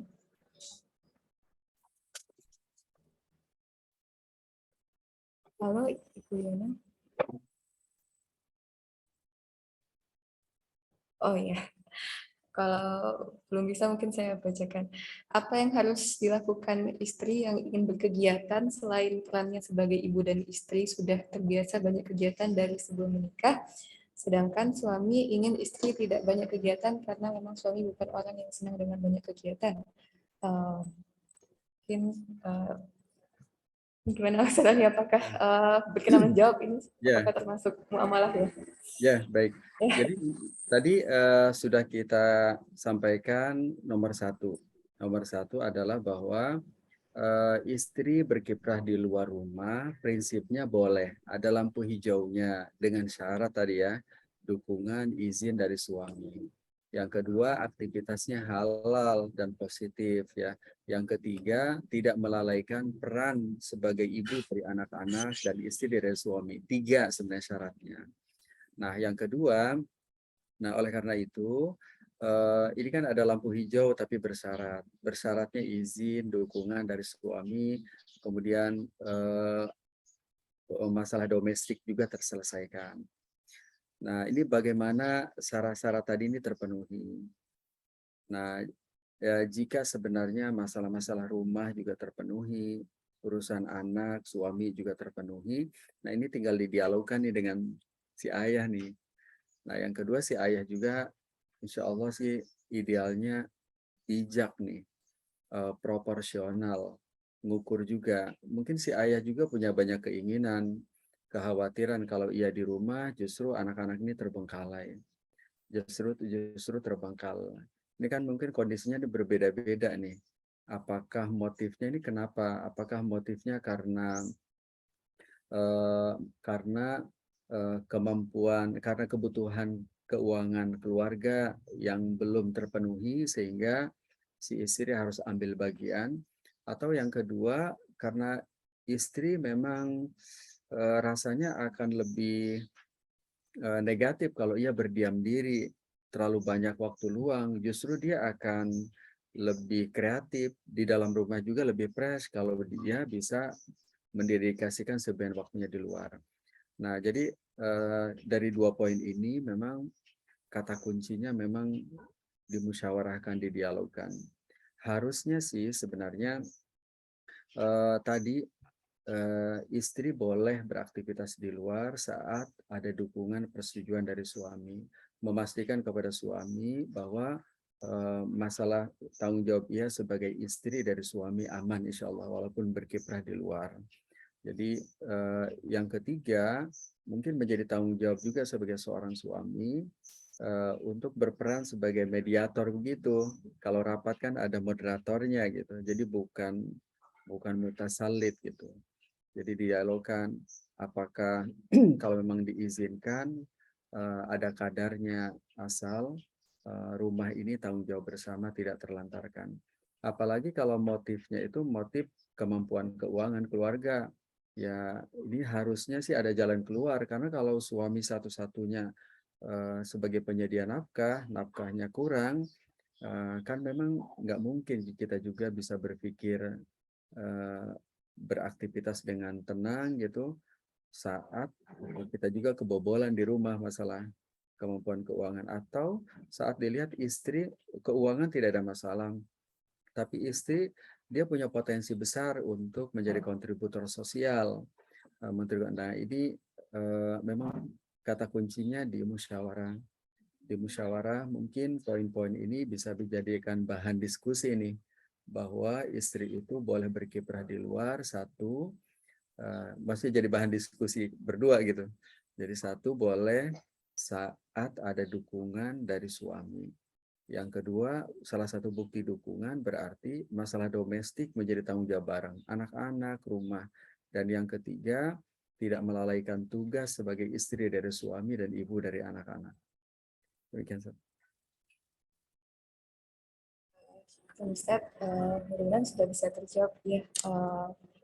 Ya, nah, intinya adalah bagaimana bisa bermusyawarah kemudian dengan 3 poin yang Ustaz sampaikan di poin terakhir. Selanjutnya ada dari Ibu Nur Astri. Apakah bisa open mikrofon? Baik, kita bacakan saja. Ustadz, cicil emas di Pegadaian hukumnya bagaimana? Kemudian dropship kurang lebih sama dengan PO ya pemberlakuan kaidah fikihnya. Bisa ditanggapi Ustadz? Ya Ibu betul. Jadi dropship itu PO, kalau PO kan uang dulu, dropship juga uang dulu. Di PO barang dikirim kemudian, di dropship juga barang dikirim kemudian. Nah, kaidahnya sama. Jadi sama-sama penjual dengan alat bayar yang tunai, barang tidak tunai dikirim kemudian. Skemanya bisa menggunakan akad yang sama namanya akad salam yang dibolehkan dalam hadis Rasulullah man as-salafa fa bisyriku ila ma'lum wa wazni ma'lum ila ajali ma'lum. Kita kembali ke kata kunci jawaban tadi, apakah sama pemberlakuan syarat-syaratnya sama, dibuat aja pointersnya sama ya. Jadi pre-order dan dropshipper. Jadi dengan statusnya sebagai penjual berarti kalau begitu. Nah, yang kedua tentang cicil emas. Kalau itu dilakukan di Pegadaian Konven, yang nggak boleh jelas-jelas. Nah, kalau ada kebutuhan, beli cicil emas ya di lembaga keuangan syariah seperti Pegadaian Syariah. Jadi itu dibolehkan. Kalau di Pegadaian Konven ya jelas-jelas nggak boleh. Demikian Mbak Hafzatin, Bu Nur. Yes, terima kasih banyak Ustadz. Barangkali supaya kita lebih interaktif, saya akan mengutamakan teman-teman yang mau open mic. Yang mau open mic bisa raise hand. Nanti akan raise hand akan saya persilakan duluan. Baik. Oh, ada yang raise hand. Kita persilakan ini sahabat Solihah ada Ibu Cindy Fitrasari. Silakan Ibu.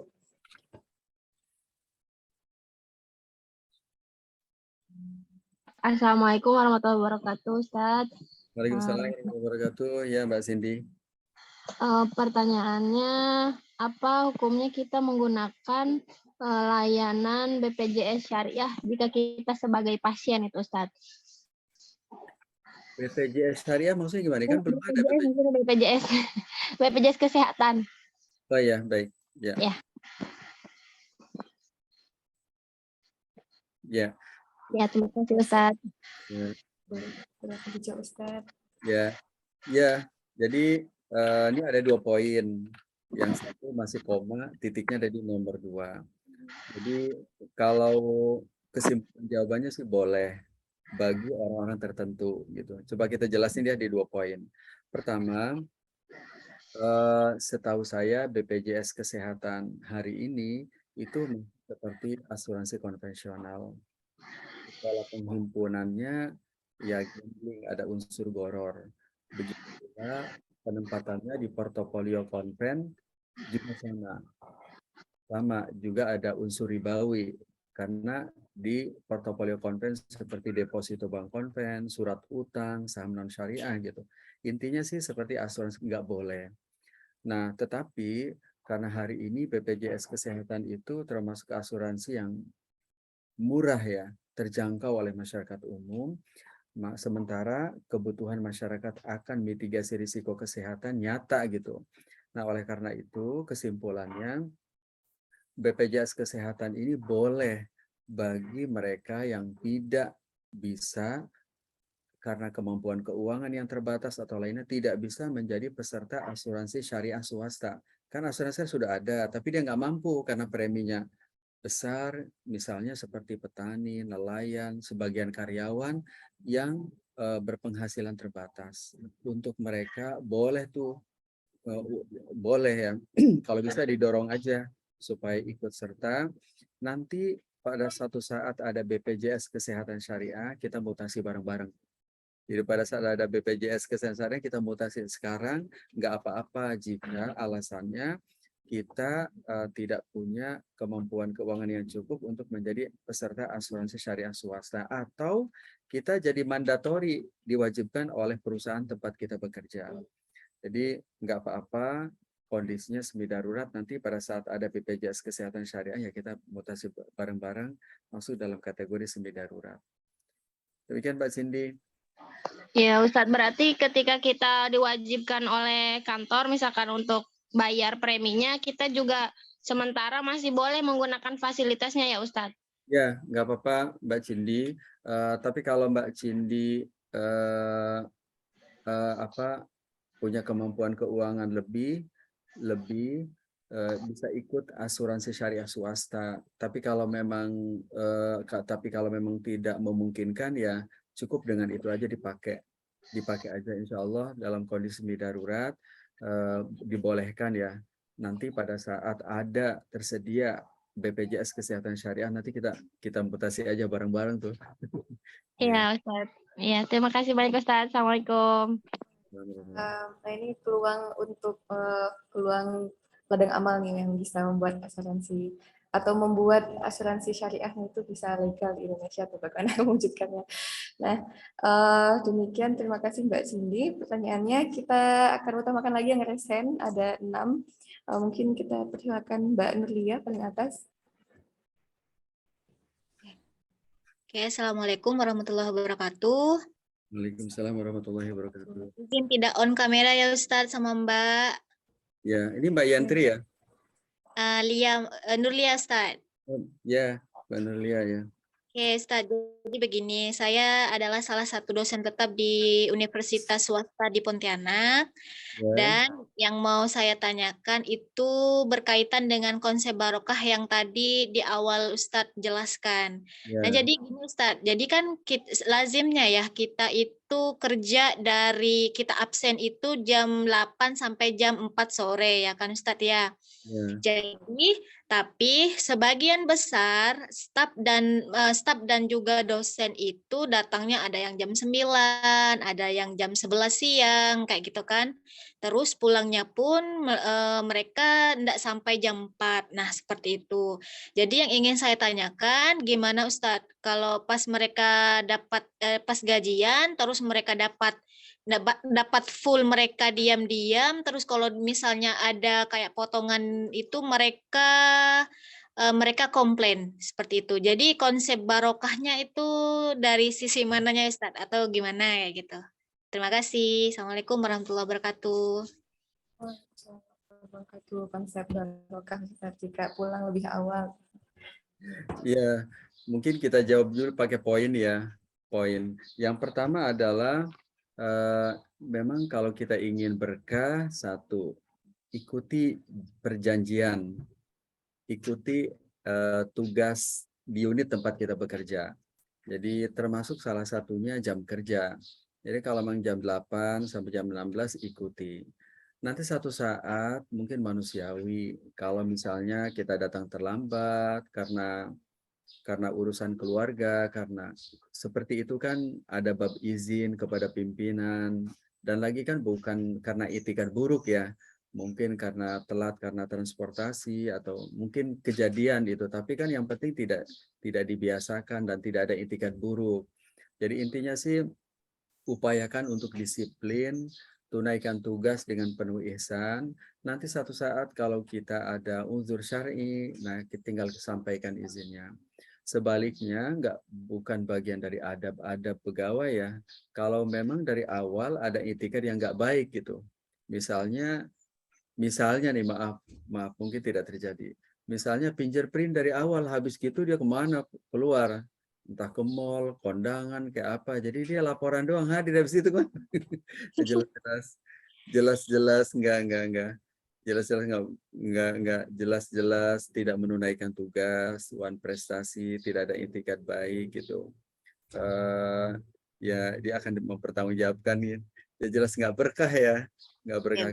Salah satu sumber ketidakberkahan, ia tidak memenuhi janjinya saat ia diterima sebagai pegawai. Al-muslimun ala syurutihim ila syaratan haram halalan aw halal haram. Demikian Mbak Lia.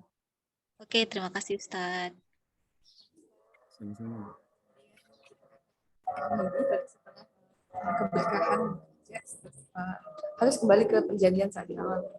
Kemudian ada Mbak Yantri, bisa langsung bertanya kepada Ustadz. Silakan Mbak Yantri. Assalamualaikum warahmatullahi wabarakatuh. Waalaikumsalam warahmatullahi wabarakatuh. Ya Mbak Yantri. Ustaz, apa kabar Ustadz? Insyaallah. Ya sehat Mbak Yantri. Alhamdulillah Ustadz. Saya mau bertanya Ustadz, izin ada dua hal. Yang pertama itu terkait talangan haji ya. Itu bagaimana hukumnya? Apakah diperbolehkan? Dulu kan sempat ada programnya, terus kalau nggak salah Ustadz pernah bilang gimana ya, saya juga lupa, tapi pokoknya pernah nggak ada lagi. Terus saya dengar katanya sekarang mulai ada lagi tawaran untuk talangan haji. Itu apakah diperbolehkan atau enggak? Kemudian yang kedua itu tentang cicil emas ya Ustadz. Mungkin tadi juga ada beberapa yang bertanya di chat. Kalau misalnya kita cicilnya itu seperti misalnya kayak di Pegadaian gitu ya, Pegadaian Syariah juga kan ada tabungan emas gitu. Jadi kita tabungannya kita nabung dalam bentuk uang, tapi dikonversi langsung sama mereka kan dalam bentuk unit ya. Misalnya menjadi misalnya kita nabung 50.000 dikonversi menjadi 0,45 gram gitu atau seperti apa gitu. Nah, tapi itu belum dalam bentuk emas fisiknya gitu. Nah, nanti misalnya tabungan kita sudah mencapai sekian gram, misalnya 1 atau 2 gram, boleh kita tarik dalam bentuk fisik dan itu ada biaya tambahan. Ini juga mungkin sama konsepnya kayak Brankas Antam ya kalau nggak salah. Seperti nah itu hukumnya seperti apa Ustadz? Mungkin itu aja Ustadz. Assalamualaikum. Jazakallah khair Ustadz. Ya, Assalamualaikum warahmatullahi wabarakatuh. Jawab, Ustaz. Ya, jadi yang pertama memang jika ada talangan haji, saya juga belum bisa memastikan apakah sudah ada produknya ya. Kalau memang ada talangan haji, ya dibolehkan dengan dua tuntunan. Yang pertama, menggunakan fasilitas lembaga keuangan syariah. Itu dulu, gitu. Yang kedua, kan talangannya emang ngutang ya, minjam 25 juta agar dapat porsi haji. Nanti kita nambah lagi pada saat pemerintah mengumumkan biaya resmi haji. Nah, yang kedua ini berarti ada berutang terpenuhi. Jadi kita ulangi ya. Pertama, pastikan kalau mengambil talangan haji melalui lembaga keuangan syariah. Biasanya beberapa lembaga keuangan syariah, talangan hajinya ini pakai kafalah bil ujroh. Persis seperti teman-teman kalau pakai kartu kredit syariah Hasanakat Bank Syariah Indonesia. Hasanakat itu pakai kafalah bil ujroh. Jadi garansi yang berkompensasi fee namanya. Nah, yang kedua pastikan dari sisi kita sebagai debitur itu sudah kalkulasi kita mampu menunaikan. Jadi dari sisi pendapatan dan lainnya. Kalau ini sih misalnya biasanya udah oke sih, secara risiko kredit udah masuk. Jadi intinya sih boleh menggunakan lembaga keuangan syariah. Nah, kemudian yang kedua terkait dengan cicilan emas. Memang ada cicilan emas juga boleh selama di lembaga keuangan syariah. Tinggal apakah yang dimaksud dengan cicilan emas ini cilem? Jadi layaknya kita beli motor nyicil. Jadi nyicil gitu, nanti emasnya kita ambil pada saat lunas. Ataukah yang dimaksud kita nabung yang disetarakan itu hanya angka-angka, nanti setelah uangnya cukup pada nominal sekian baru dibelikan emas oleh perusahaan, atau memang beli tunai. Jadi kalau teman-teman kalau megang mobile Bank Syariah Indonesia, mobile bankingnya itu ada namanya strip emas, itu dia beli dalam hitungan detik itu sudah, dan yang dibeli bukan angka-angka, memang emas sebagai bukti bahwa emas itu ada, nggak bodoh, nggak fiktif. Di situ ada 3 pilihan kalau sudah beli emas. 1, dicetak fisik, dikirim ke rumah. Yang kedua, atau dititipkan. Yang ketiga, atau ditransfer sesama pembeli ke rekening emas, atau digadaikan kalau butuh dana tunai. Jadi begitu, insya Allah sih ketiganya insya Allah boleh halal selama menggunakan fitur di lembaga keuangan syariah. Demikian Mbak Yantri. Baik Ustadz, jazakallah khair Ustadz. Cukup jelas, alhamdulillah. Ustaz. Ini ada tambahan dari Ibu Ulan, informasi bahwa Bank Muamalat ada program dana talangan haji. Oh, Masya Allah, ya, bagus ya. Berarti di Bank Muamalat ada talangan haji. Masya Allah. Terima kasih Bu Ulan. Syukran Ibu Ulan.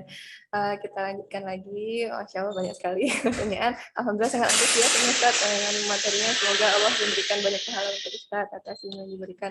Kita lanjut lagi untuk Mbak Pramesti, bisa langsung bertanya kepada Ustaz. Silakan Mbak. Assalamualaikum warahmatullahi wabarakatuh. Selamat pagi Ustaz. Saya mau bertanya, bagaimana hukumnya ketika kita menjadi nasabah bank konvensional karena tidak ada pilihan lain, misalnya karena tinggal di negara yang bukan Islam. Lalu bagaimana hukumnya ketika menggunakan alat pembayaran atau uang digital dari negara tersebut, misalnya untuk memudahkan pembayaran saat membeli kebutuhan sehari-hari di supermarket. Terima kasih. Terima kasih Mbak Pramesti. Jadi bagaimana jika kita tinggal di negara yang bukan negara menerapkan syariah begitu Ustaz, apakah boleh menggunakan fasilitas seperti bank konvensional dan beberapa fasilitas konvensional? Ya, jadi pertama tidak apa-apa, boleh selama tidak ada pilihan lain. Terutama di negara-negara Eropa Barat, Amerika. jika tidak tersedia fasilitas lembaga keuangan syariah atau fasilitas non lembaga keuangan, tapi yang syariah juga nggak ada, ya nggak apa-apa. Nah, kalau kita hitung tadi, berarti kan yang dibutuhkan itu hanya sirkulasi kanal untuk alat bayar ya. Alat bayar kan sebenarnya tidak ada unsur kredit ribawinya mungkin. Jadi yang ada hanya ta'awun 'alal ismi gitu. Kalau memang tidak ada, nggak apa-apa. Nggak apa-apa. Semaksimal mungkin fitur yang dimanfaatkan itu jangan fitur yang ada kredit ribawinya. Kalau tadi kan hanya alat bayar, kemudian transfer gitu. Itu hanya kuasa untuk mengirim, kemudian jadi alat bayar. Nah, kalau bisa gunakan dalam batas-batas kebutuhan mendasar saja gitu. Kecuali kalau memang tidak ada pilihan lain. Saya juga banyak menerima pertanyaan dari beberapa komunitas masyarakat Indonesia yang ada di negara-negara Eropa, Amerika gitu. Misalnya rumah itu di sana itu memang kebutuhan mendesak ya, daripada sewa gitu.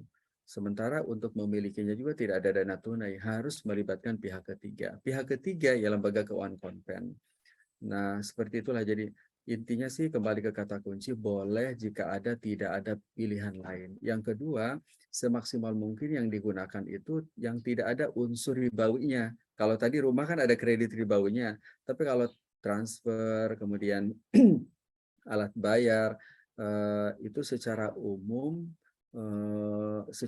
jika yang dimaksud adalah hanya fasilitas alat bayar dan lainnya, itu lebih ringan insya Allah. Jadi dibolehkan jika tidak ada pilihan lain yang sesuai dengan syariah. Demikian Mbak Pramesti ya.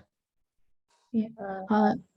Ustadz, berarti untuk misalkan alat bayar digital, kemudian dari sistem pembayarannya itu kita bisa mendapatkan poin-poin untuk kemudian digunakan kembali, itu apakah sebaiknya dihindari?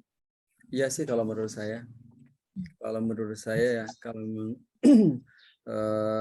jadi sesuai dengan ini aja. Jadi misalnya kalau di sana ada e-money seperti di sini, ada GoPay, GrabPay, ShopeePay, link aja, mungkin bisa yang di top up ya sebesar kebutuhan kita. Jadi kalau kita ada kebutuhan untuk alat bayar 700.000, top up aja 700.000, biar langsung kosong saldonya. Nanti butuh lagi top up lagi sebesar itu, nanti kosong lagi gitu. Jadi meminimalisir pengendapan yang akan dimanfaatkan oleh si pengelola e-money melalui bank konven. Baik Ustadz, karena biasanya justru kita yang mendapatkan poin setelah kita membayar sesuatu gitu. Iya betul.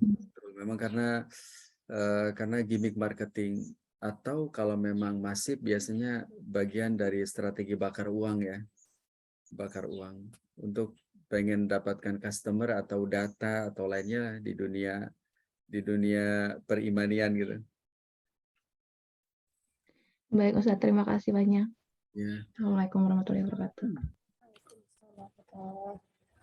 Terkait dengan poin ini tadi, apakah sama juga ya Ustaz? Ini kan tadi Mbak Pramesti duluan. Kalau di layanan dalam negeri kan ada juga ya Ustaz yang seperti merek S, titik-titik yang kayak Shopee Ustaz.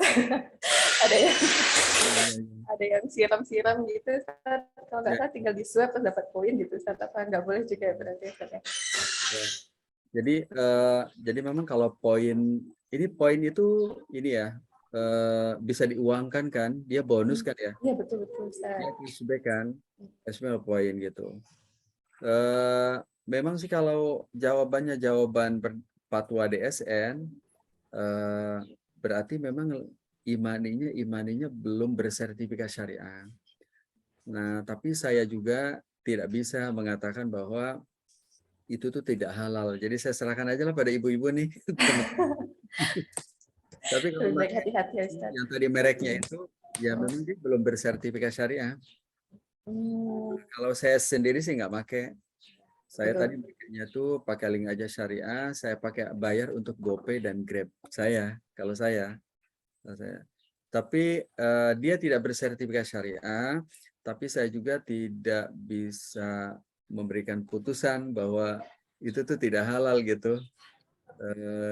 Ya serahin aja lah ke Ya, barangkali kalau ada yang hadir gitu petinggi-petinggi berbagai merek yang kita sebutkan tadi bisa segera mengurus ya supaya kita sebagai umat muslim itu tenang ketika menggunakan layanan yang diberikan. Baik, jazakallah. itu gede enggak sih poinnya? Nendang enggak sih? Saya belum pernah coba Ustaz. Cuman teman saya kemarin bilang ada layanan yang tinggal swipe aja, kalau buka aplikasi terus tinggal swipe terus nanti dapat poin, terus poinnya bisa ditukar jadi bonus apa gitu. Tapi Begitu. sepertinya ada yang mengomentari Ustaz. Gitu ya. Ini cashback beda sebetulnya Ustaz. Mungkin kita lanjutkan lagi. Ada Mbak Kania, sudah raise hand. Boleh bertanya langsung kepada Ustaz, silakan Mbak.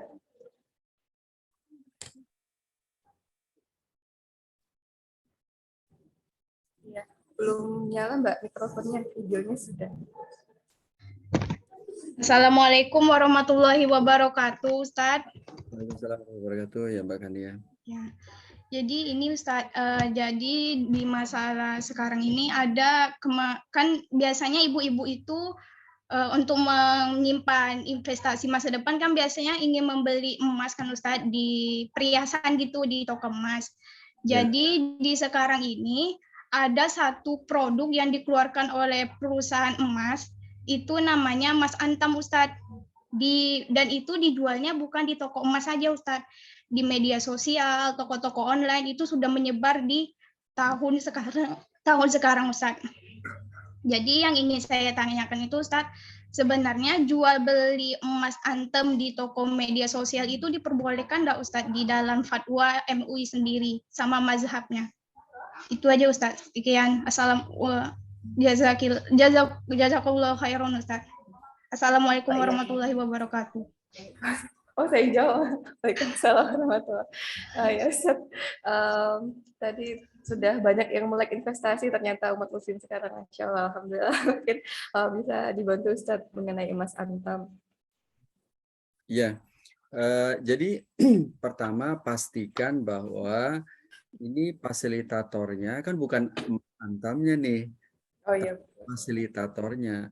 Pastikan ini legal menurut saya. Pastikan diawasi.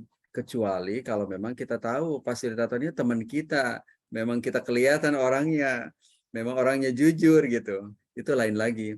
Tapi kalau hanya broadcast di media sosial, di WA group nih, pastikan kalau menurut saya legal agar meminimalisir penipuan, meminimalisir fiktif, meminimalisir bodong gitu. Satu. Nah, yang kedua, ya memang emasnya harus ada. Jadi ini isunya bukan di Antamnya sebenarnya. Isunya ini yang diperjualbelikan itu ada atau tidak gitu. Kan ini jadi fikih ini ngatur ini supaya ada perlindungan terhadap konsumen. Konsumen kalau beli memang barangnya ada, nyampe rumah gitu. Nyampe rumah. Dan yang ketiga diserah terimakan. Nanti masalah akad, apakah tunai, tidak tunai, nanti bisa kita atur. Jadi karena kalau dalam fatwa DSN, emas itu boleh diperjualbelikan secara tidak tunai, secara tunai, secara tangguh, secara nyicil, lamsam, boleh. Karena dalam fatwa DSN, emas itu telah clear dikategorikan sebagai komoditi atau sil'ah layaknya komoditi yang lain sehingga boleh diperjualbelikan secara tidak tunai. Yang kedua, andaikan legal, emasnya juga ada, diserah terimakan juga boleh tidak tunai ya. Baik serah terima fisik ataupun non fisik. Seperti produk emasnya BSI tadi. Kan emasnya nggak kelihatan, tapi buktinya kan ada. Dilihat di cabang juga, kalau mau lihat juga ada. Jadi serah terima non fisik memungkinkan. Coba kita ulangi lagi dari awal ya. Jadi boleh banget, tapi satu, kalau saran saya jelas legalitasnya. Si penyedia, si mediator, ini fasilitator ini. Yang kedua, emasnya ada, bisa diserah terimakan. Menurut fatwa DSN, emas tersebut boleh diperjualbelikan secara tunai, tidak tunai, tangguh, nyicil, lamsam, dan lainnya. Serah terima juga bisa dilakukan secara fisik, emasnya dipegang di tangan, ataupun non-fisik ya, seperti tadi transaksi secara digital atau online. Demikian Mbak Kania. Oh ya, sudah terjawab ya Mbak Kania. Jadi untuk media kalau investasi Mas Anta melalui media sosial jangan lupa dipastikan tadi fasilitatornya percaya, pastikan masih ada dan poin-poin yang saya sampaikan. Baik, sudah kita bacakan, sudah kita jawab semua yang lewat raise hand. Ini di chat sudah sangat banyak. Saya coba cari yang paling atas. Mohon maaf, ini ada titipan dari panitia untuk sahabat solihah semua peserta kajian, minta tolong untuk yang belum mengisi presensi, untuk mengisi presensi. Presensi juga bermanfaat kalau nanti menjadi pemenang door prize, karena syarat pemenang door prize juga mengisi presensi. Jaga juga yang ingin mendapatkan sertifikat itu syaratnya juga mengisi presensi. Demikian. Ini ada sudah tampil di layar. Ada pertanyaan dari Mbak Risnawati, izin bertanya Ustadz tentang kasus berhutang. Ada yang berhutang sudah banyak di mana-mana, tetapi yang berhutang masih saja ingin berhutang dan di sekitar teman-teman sudah saling membantu. Ada yang mengikhlaskan, ada juga yang mengharap untuk dibayarkan hutangnya. Dengan kondisi demikian, masih saja ingin berhutang. Ada cara untuk tidak memberikan hutang kepada yang bersangkutan karena hutangnya sudah terlalu banyak. Bagaimana caranya untuk mengingatkan kepada yang berhutang agar bisa mesti hutangnya dan tidak berhutang lagi? Bagaimana tips berlapang dada dalam bermalah dengan teman-teman di sekitar kita? Syukur Ustaz. Hutang Ustaz. Boleh. Siap Ustaz.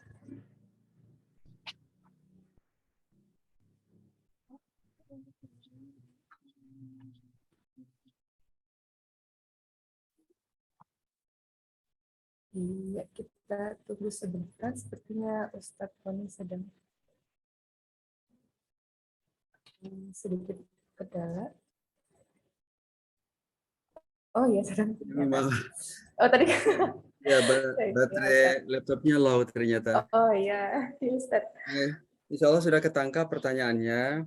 Jadi yang pertama mungkin yang pertama konten ya, diingatkan kembali bahwa berutang itu kan pilihan terakhir. Ia dibolehkan dengan 3 syarat, tanpa riba. Yang kedua, untuk kebutuhan primer atau kebutuhan mendasar. Yang ketiga, ia mampu menunaikannya. Begitu sih koridornya nih, koridornya. Nah, yang kedua tentang cara nih, bagaimana pesan itu nyampe nih. Mungkin Mbak atau Ibu yang bertanya lebih paham nih bagaimana konten ini nyampe diterima gitu, dipahami. Apakah memang dengan memahamkan atau kita coba bantu nih sumber masalahnya apa?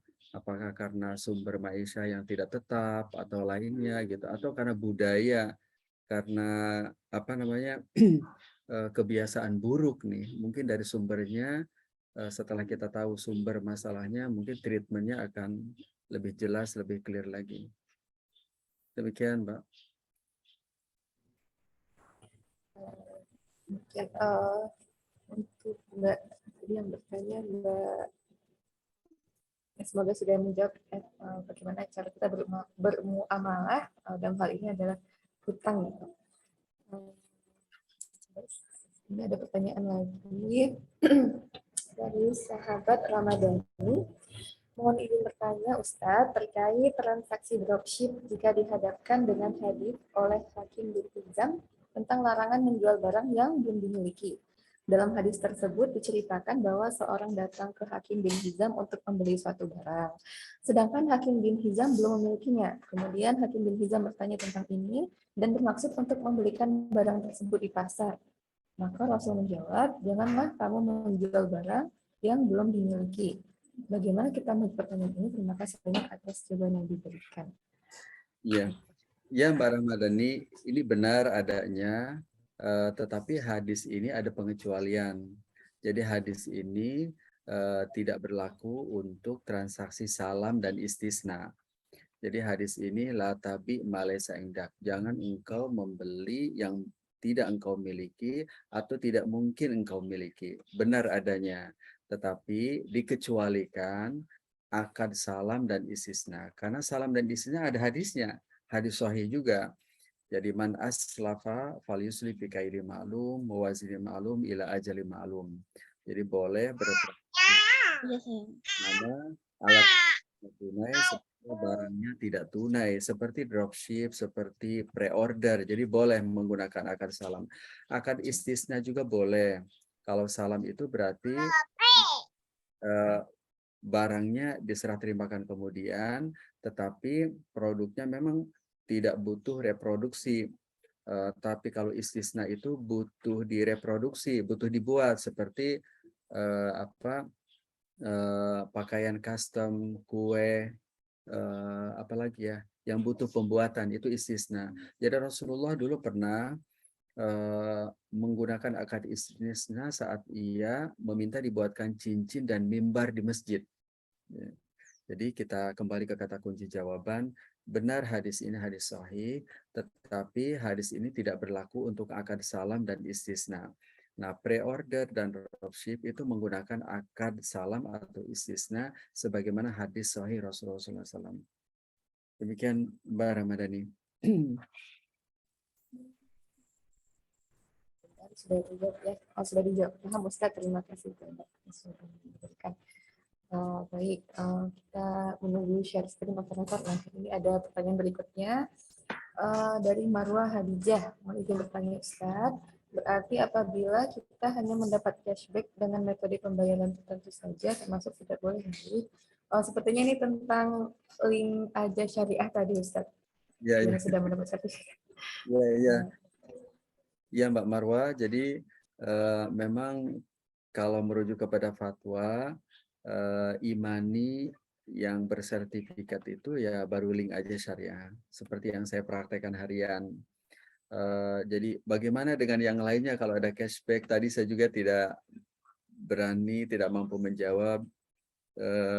Tapi itu yang saya lakukan. Jadi karena fatwa DSN MUI hanya merekomendasikan yang bersertifikat syariah, jadi saya pakainya itu tuh.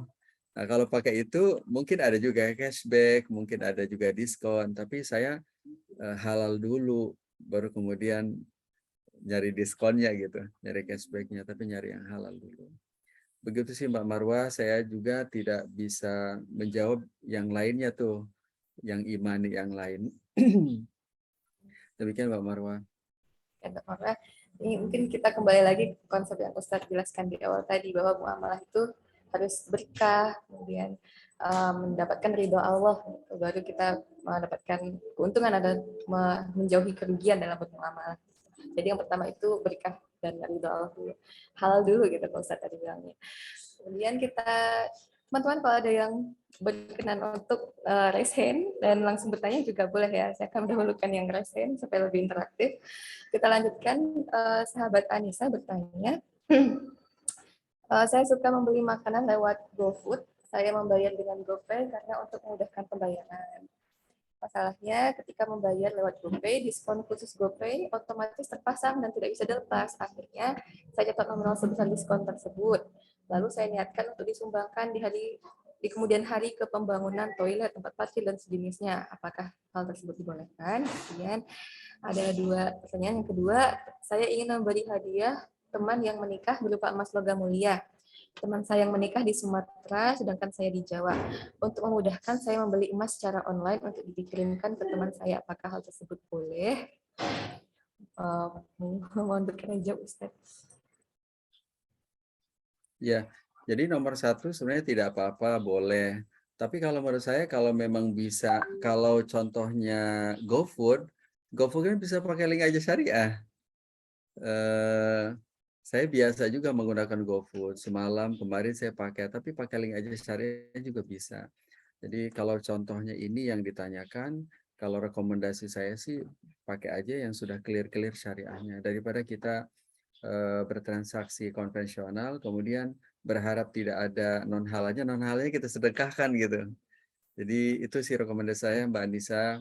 Kemudian yang kedua, Mbak Anissa boleh Mbak Anissa, jadi beli emas dan kemudian serah terimanya secara online, secara digital, nggak ada masalah selama memang emasnya ada gitu. Itu dulu. Selama emasnya ada. Seperti halnya kita transfer uang. Saya mentransfer uang ke Mbak Anissa di Jogja. Nah, transfer uang, uangnya nggak kelihatan. Tapi ada bukti transfer, ada bukti rekening koran bahwa di rekening kita nambah. Tapi fisik uangnya nggak ada di tangan. Itu namanya serah terima non fisik.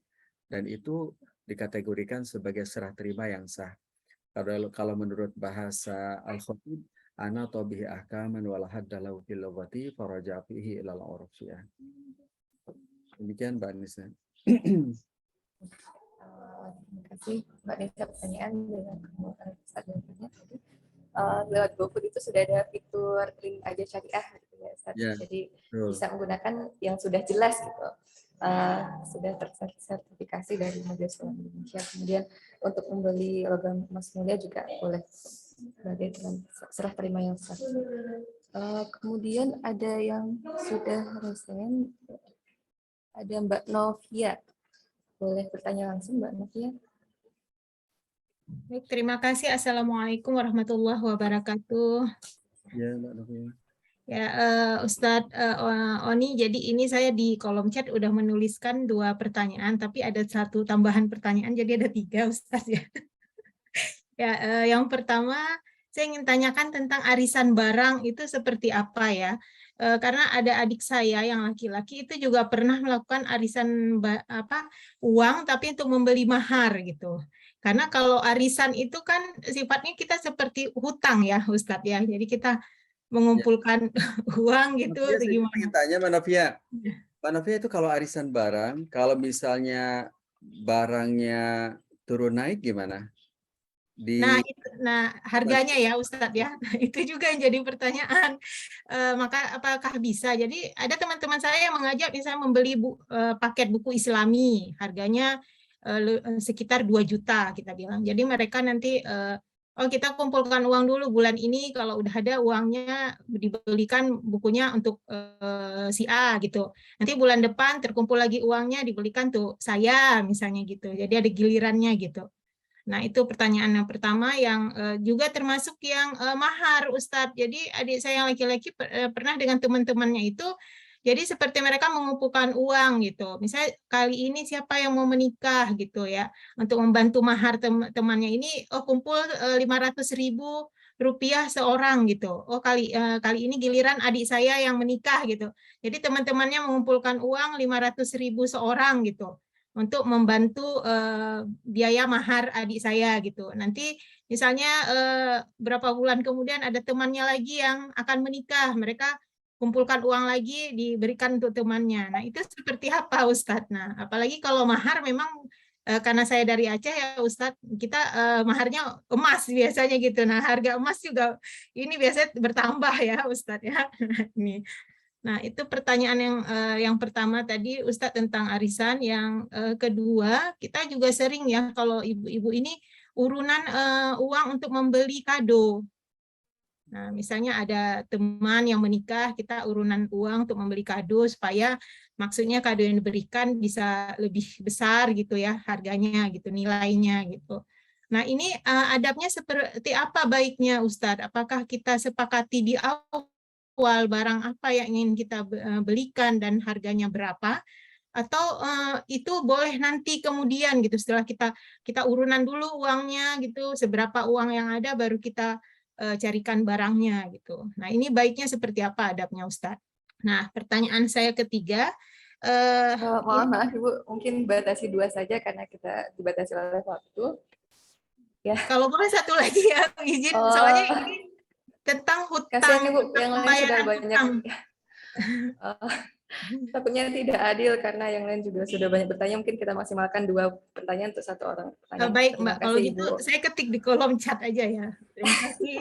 Jazakallah. Ada aja ya. Nanti di akhir ada waktu untuk dijawab oleh Ustadz ya, mudah-mudahan. Siap Ibu. Ya, jazakallah khair. Ya, terima kasih Ibu. Mungkin boleh Ustadz dijawab Ustadz. Ya Mbak Novia, jadi pertama arisan barang itu boleh kalau memang harganya nggak berubah-ubah ya. Misalnya buku, mungkin kalau buku kan harganya nggak berubah-ubah. Jadi intinya rumusnya adalah karena arisan itu utang piutang, maka yang dibayarkan, total yang dibayarkan oleh setiap peserta arisan harus sama yang diterima. Jadi kalau ya terima itu 10 juta, maka total cicilan setiap pergiliran undian itu ya 10 juta, karena itu utang piutang. Nah, sehingga kalau memang arisan barang, ini barangnya juga harus nilainya sama. Kalau nilainya tidak sama, jelas-jelas nggak boleh karena ada unsur goror. Mendingan kalau memang barangnya fluktuatif, arisannya tetap buang, nanti dibelikan barang oleh si penerima anggota arisan yang dapat giliran. Tetap aja arisan uang yang clear. Arisan uang kan clear. Nanti kalau mau beli emas, ya sudah, yang ia terima uang, yang kita nilai adalah nominal uang, nanti iya yang kalau mau beli emas silahkan. Nanti resiko fluktuasi harga ya tanggung jawab yang bersangkutan. Kita kembali ke kata kuncinya ya. Satu, arisan barang itu boleh apabila memang harga barangnya fix. Misalnya buku kan mungkin nggak berubah-ubah ya. Memang apalagi penyelenggaranya adalah penerbit. Penyelenggara arisannya adalah penerbit. Nah, yang kedua, tapi kalau arisan barangnya untuk emas kan berubah-ubah. Terus siapa yang nanggung tuh kalau ada harganya berubah? Nah, maka untuk emas dan sejenisnya menurut saya nggak dibolehkan. Arisan uang aja. Nanti setelah itu si penerima dialah yang memberikan emas. Jadi supaya ngukur total nominal uang yang dibayarkan itu sama dengan nominal uang yang diterima. Kalau nanti pada saat arisan butuh biaya administrasi untuk panitia, untuk hidangan, itu nanti iuran tambahan aja dari infak secara sukarela gitu. Demikian Mbak Novia. Terima kasih banyak Ustadz Oni. Semoga Mbak Novia sudah menjawab dua pertanyaannya. Kita sudah 10:45. Karena kalau dari panitia ini sudah selesai, tapi ada satu pertanyaan, masih ada satu lagi resen, apa boleh Ustadz satu lagi? Boleh. Ya, terima kasih Ustadz. Mungkin kita buka untuk Ibu Wulan, silakan Ibu. Ya, maaf ini karena sinyal jadi nggak bisa ikut on cam ya. Pertanyaannya ini terkait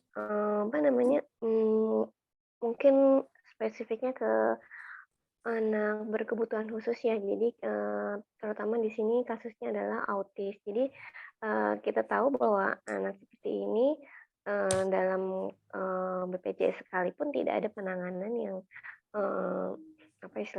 yang tepat gitu, yang sesuai dengan yang evidence based, sesuai dengan perkembangan ilmu pengetahuan.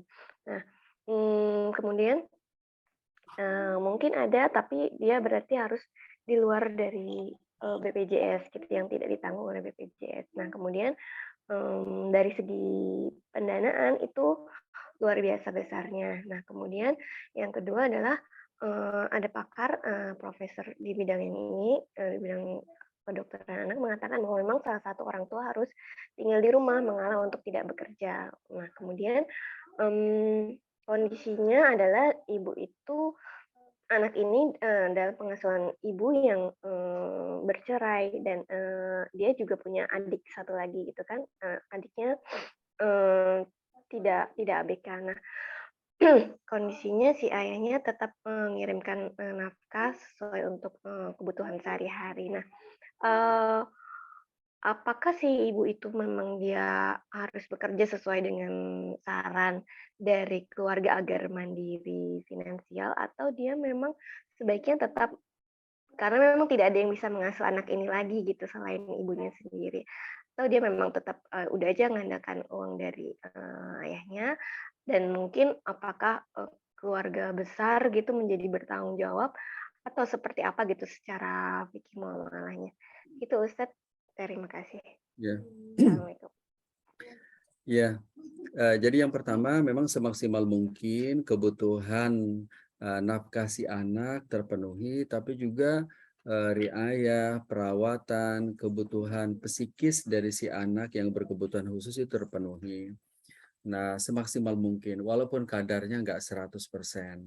Jadi mungkin bisa dibuat pilihan-pilihan. Mungkin pilihan-pilihannya nggak ideal, tapi minimal memilih pilihan yang risikonya paling minim. Nah, di antaranya adalah seharusnya biaya itu ditanggung oleh si ayah.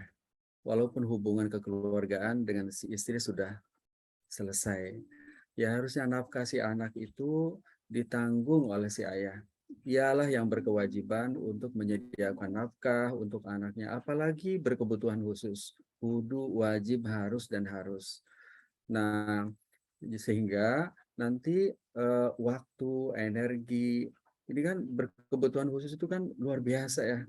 Dari mulai dibangunkan, pagi dikeluarkan, kemudian sholat aja telunjuknya harus diluruskan. Itu ya Allah luar biasa, itu butuh keringat yang nggak luar biasa. Luar biasa, bagaimana mungkin seorang ibu melakukan ini sambil ia mencari nafkah. Kecuali ada orang lain ya yang merawat sedemikian sabarnya. Jadi menurut saya sih nafkah menjadi tanggung jawab si ayah.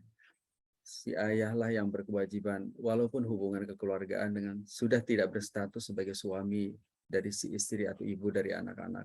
Nanti si ibulah yang bertugas fokus untuk merawat anak, harusnya ia tidak bekerja gitu. Apalagi dengan kondisi si anak yang statusnya berkebutuhan khusus. Menurut saya begitu. Saya sudah menjawab pertanyaannya Bu Ulan tadi. Ini karena sudah pukul 10.49, barangkali kita cukupkan dulu untuk sesi pertanyaan dan jawaban. Terima kasih banyak teman-teman sahabat Solia sudah sangat antusias dan sangat sampai ini banyak sekali sebenarnya belum belum dijawab. Apakah iya Ustaz? Nanti pertanyaannya kirim ke saya, nanti jawaban tertulis saya kirim ke panitia ya. Wah, Masya Allah, terima kasih banyak Ustadz. Jazakumullah khairan katsiran. Ini kabar gembira untuk teman-teman yang bertanya tapi belum dijawab. Silakan diketik di kolom chat kalau misalnya ingin bertanya yang belum tersampaikan. Ya, ini ada masih resen yang belum tersampaikan, tadi bisa diketik di kolom chat. Insya Allah akan disampaikan panitia dan Ustadz berkenan untuk menjawab. Jazakumullah khairan katsiran Ustadz. Semoga Allah memberikan keberkahan, memberikan kesehatan untuk Ustadz dan keluarga. Terima kasih banyak atas semua yang diberikan. Amin. Terima kasih Ustadz dan teman-teman. Selanjutnya adalah agenda foto bersama. Kami mohon kesediaan Ustadz dan seluruh sahabat Solihah peserta kajian untuk dapat membuka video dan minta tolong operator agar dapat melakukan screenshot dan memberikan aba-aba untuk berfoto. Mungkin kalau masih ada yang bersiap-siap bisa menyiapkan jilbab dan lain sebagainya, 5 detik ya. Kita tunggu. Operator, apakah bisa membantu memandu aba-aba berfoto? Ya, baik. Saya hitung ya, teman-teman. 1, 2, 3. Baik, slide berikutnya. 1, 2, 3. Baik, ini ada 5 slide ya. Slide berikutnya 1, 2, 3. Baik, yang keempat 1, 2, 3. Yang terakhir 1, 2, 3. Baik. Terima kasih banyak Mbak operator telah membantu untuk memberi aba-aba berfoto. Selanjutnya doa, kami mohon kesediaan Ustadz untuk memimpin doa Ustadz untuk kajian. Mari kita awali dengan istighfar 3 kali. Astaghfirullahaladzim. Astaghfirullahaladzim. Astaghfirullahaladzim. Allahumma amin ya rabbal alamin.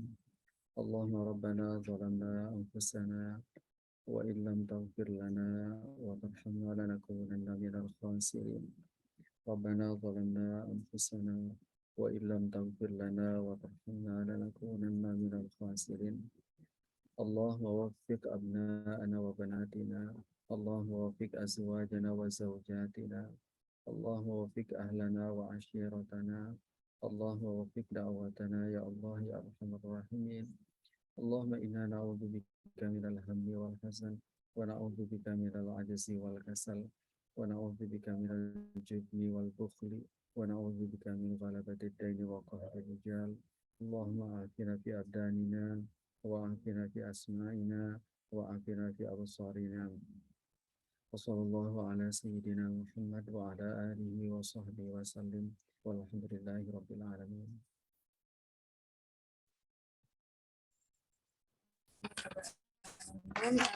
Ustaz, selanjutnya akan ada pengumuman.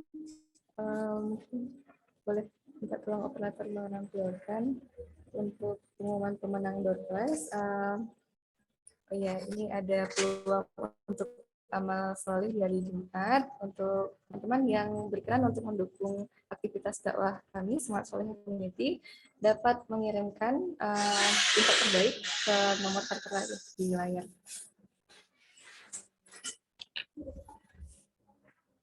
Ya, jazakumullah khairan, banyak di kolom chat.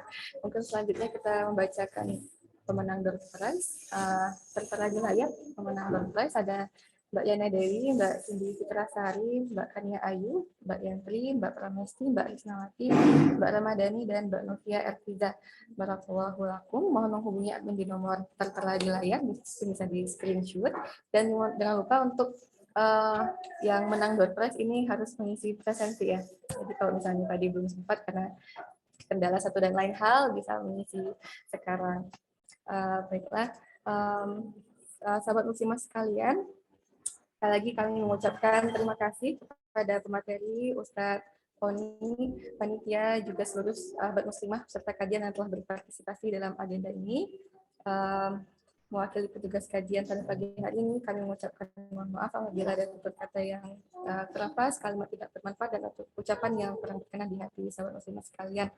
Mari kita menutup acara pada pagi hari ini dengan bacaan hamdalah, alhamdulillahirabbil alamin, dan doa kafaratul majelis, subhanakallahumma wa bihamdika, asyhadu an la ilaha illa anta, astaghfiruka wa atubu ilaik.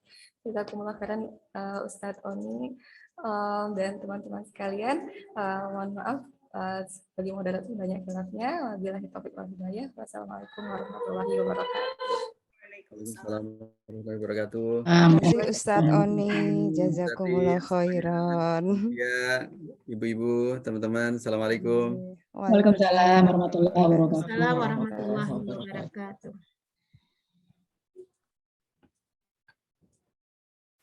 Terima kasih Mbak Iva. Ya, Ibu. Mbak Iva, makasih ya.